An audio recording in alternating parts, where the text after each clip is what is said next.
Бүгінгі өтетініміз дискретті кейсоқ шаманың сандық сипаттамалары. Дискретті кейсоқ шаманың бірнеше сандық сипаттамаларын өтеміз бүгін біз. Дискретті кейсоқ шаманың сандық мынандай сипаттамалары бар. Математикалық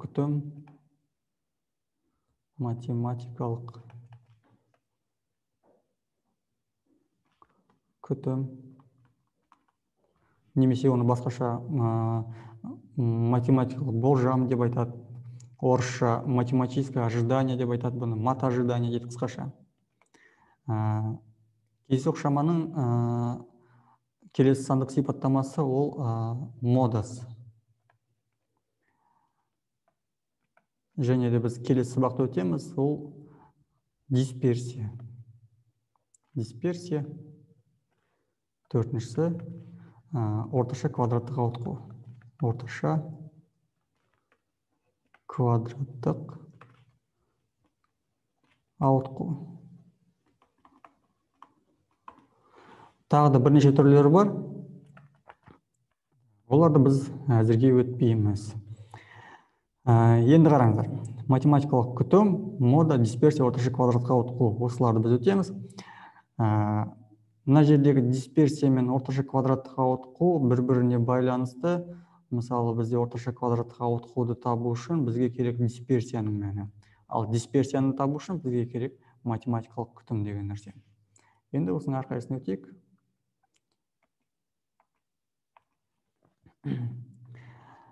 Бізде мынандай дискретті кейсоқ шаманың үйлестірім заңы берілсін. Осындай кесте түрінде. Егер осылай берілсе, онда біз оның математикалық күтімін таба аламыз. Математикалық күтімін мынандай формуламен табады. Қараңыздар. Сәйкес кейсоқ шаманы оның ықтималдығына көбейтіледі. Яғни x1 көбейту сәйкес ықтималдық p1-ге. Қосамыз. Келесі кейсоқ шама көбейтілген сәйкес ықтималдыққа. x2 көбейтілген p2. Тағы сол сияқты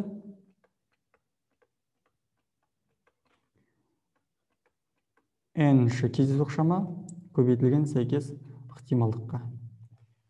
Осы қосындының мәні бізге береді. Бұлай айтқанда, осы қосындының мәнін біз айтамыз математикалық күтім деп. Және оны белгілейді бұлай. Мына жердегі бізде x, ол бізде кейсоқ шама, оны жақшаға алады да алдына m әрпін қояды. Яғни мына белгілену бізде білдіреді кейсоқ шаманың математикалық күтімі. Келесі бізде кейсоқ шаманың қасиеттері.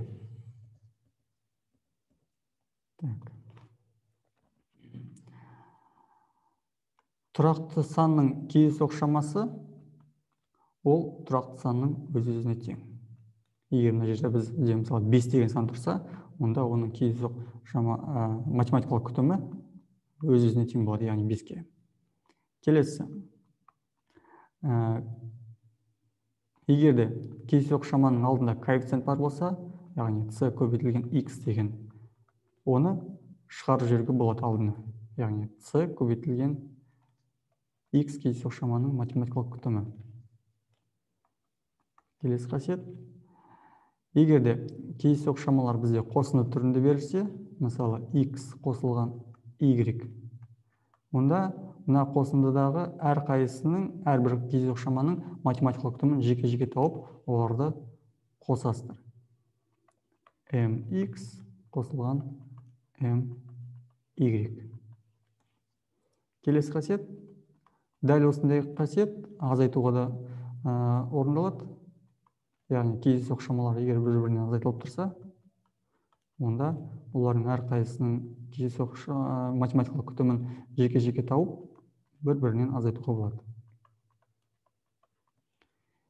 Және де бұндай қасиет бізде көбейту амалында жұмыс жасайды, бірақ та көбейту амалында ескере кету керек, олар бір-біріне тәуелсіз болу керек.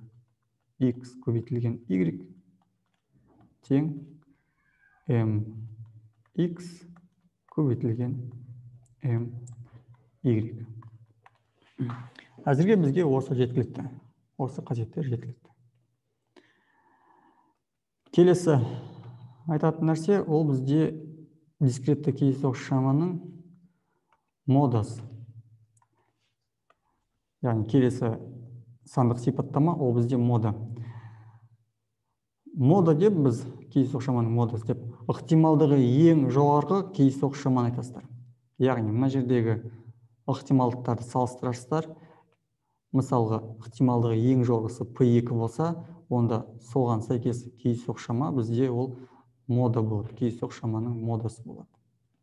Ал анықтамасы ықтималдығы ең жоғары болатын кездейсоқ шаманың мәні кездейсоқ шаманың модасы деп аталады. Енді мысалдарға жасайық осыған байланысты. Бірінші мысал. Бізде мынандай үлестірім заңы берілген осы кестеде x дискретті кездейсоқ шаманы табу керек модасын және математикалық күтімін. Шешу. Алдымен модасын табайық. Қалай ойлайсыздар? Модасы неге тең бұл жерде? 0,16. Иә, ықтималдығы ең жоғарғысы 0,16, оған сәйкес кездейсоқ шама 4. Сонда модасы мынау ықтималдық болмайды, ал мынау болады. Кездейсоқ шама болады үстінде тұрған. Иә, ең үлкенін табарсыздар, ол бізде 0,16 ең үлкені, соған сәйкес кездейсоқ шама ол 4. Сонда мода ол бізде x тең 4. Мынау бізде біріншісі, мынау екіншісі, мынау үшінші, сондықтан біз астына үшінші x екенін көрсетейік, ол бізде индексті жазамыз осылай. Сонда үшінші кездейсоқ шама ол 4. Қайталап айтам. X дискретті кездейсоқ шаманың модасы бізде 4-ке тең. Келесі, енді математикалық күтімін табайық. Математикалық күтімін біз m деп белгілейміз, жақшаның ішіне біз мына жердегі әріпті жазамыз. Тең. Енді есептейік. 1-ді көбейтеміз 0,1-ге қосу, 2-ні көбейтеміз 0,3-ге қосу, 4-ті көбейтеміз 0,16-ға. Енді осыны есептейміз. 1-ді 0,1-ге көбейткен кезде 0,1 болады. Қосу мында 0,6 болады. Қосу мында 2,4. Кәне есептеп ойыңыздар, неге тең мәні?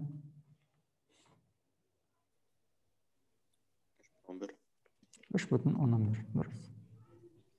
Демек, 3,11 ол бізде математикалық күтім. X дискретті кездейсоқ шаманың жауабы. Мода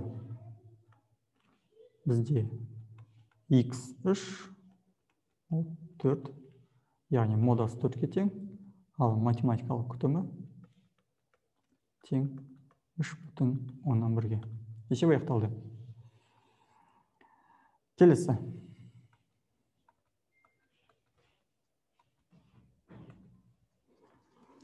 Бізде x және y кездейсоқ шамаларының математикалық күтімдері белгілі дейді. m аты x тең 5-ке, m аты y тең 9-ға, яғни x кездейсоқ шаманың математикалық күтімі 5-ке тең, y кездейсоқ шаманың математикалық күтімі 9-ға тең. Егер осы белгілі болса, онда төмендегі кездейсоқ шаманың математикалық күтімін табыңдар дейді. Шешу.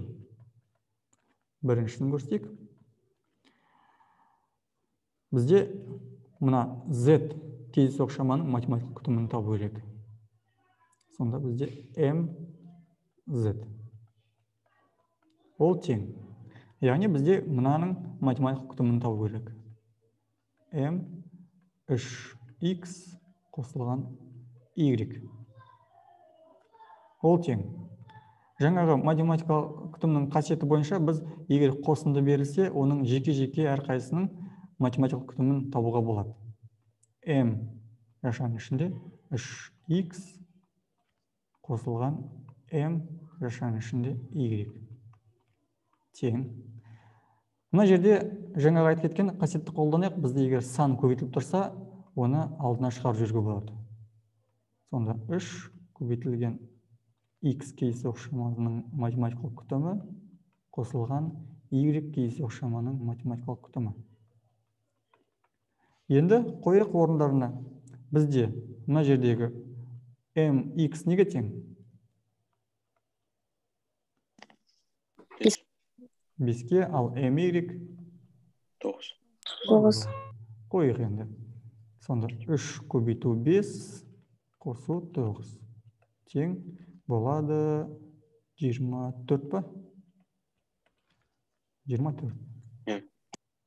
Сонда бірінші есептің жауабы m at z тең екен 24-ке. Яғни z кейсоқ шаманың математикалық күтімі 24-ке тең екен. Енді екіншісін шығарып көрсек, бізде мынандай кейсоқ шама, осының математикалық күтімін табу керек. m жашаның ішінде z тең. Сонда бізде мынаның математикалық күтімін табу керек. Кәне есептеп отырыңыздар сіздерде.